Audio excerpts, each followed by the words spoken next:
there's also the pattern, not necessarily of a dying god or goddess, but the god or goddess or figure who withdraws and then comes back. In ancient Japan, the goddess Amaterasu, she withdraws and then she comes back, and then all the other kami have to bring her back. Also, in the story of the Iliad, Achilles withdraws from the battlefield. I would argue that Achilles is actually the higher self. Patroclus is his lower self. Patroclus is not as good of a warrior as Achilles, but and Achilles has a lot of sun characteristics, like the sun. Same with Amaterasu, is a sun goddess. So I'm convinced that this dying god or goddess relates to trauma and our lost self, our lost connection with the self, but we can regain that connection with the self. And actually, I also am quite convinced that the cycle of precession is used by the ancient myths to dramatize disconnection, displacement.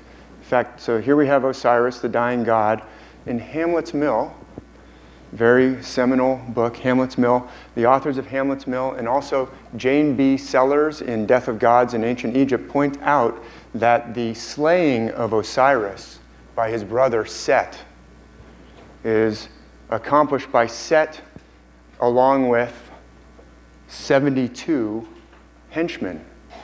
And we know that that is one of the most foundational of processional numbers. The motion of procession delays the background of stars by 1 degree every 71.6 years. So instead of having Set and his 71.6 companions, they had 72 companions. But it's a very precise connection to precession.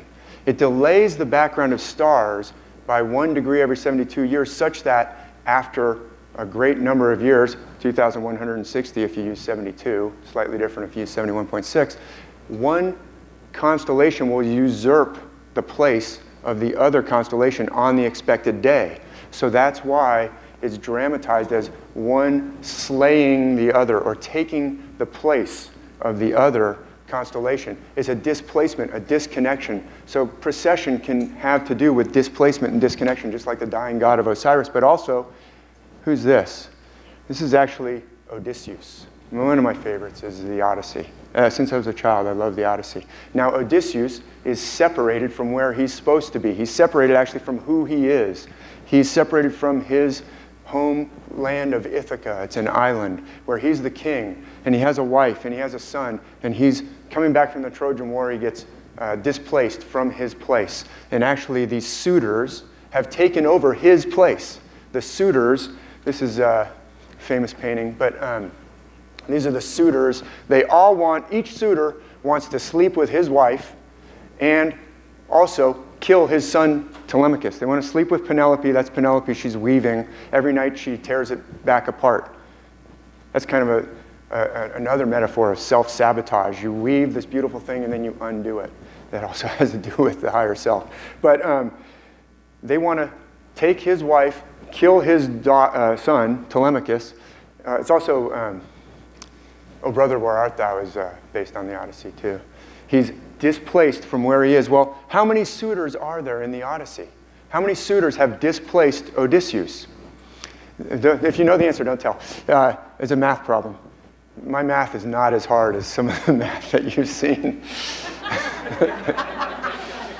I was an English major.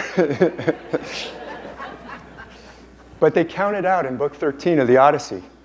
Some of these are islands near Ithaca, but there's 52 suitors from Dulichion, 24 from Sami, 20 from Zakynthus, and 12 from Ithaca itself, which adds up to, as you guys have already figured out in your heads probably, 108. 108 suitors are displacing Odysseus from his place. So I would argue that the cycle of precession has to do with our disconnection. So now I want to talk about another myth that has to do with trauma.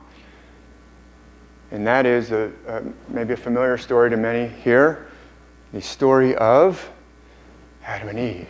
And before anyone gets uncomfortable, because I'm talking, maybe you've had a traumatic experience somewhere along the line with literal interpretation of the story, I am convinced that the entire scriptures of the Bible from start to finish are based on metaphor. All the figures and episodes are based on metaphor. In fact, they're based on celestial metaphor.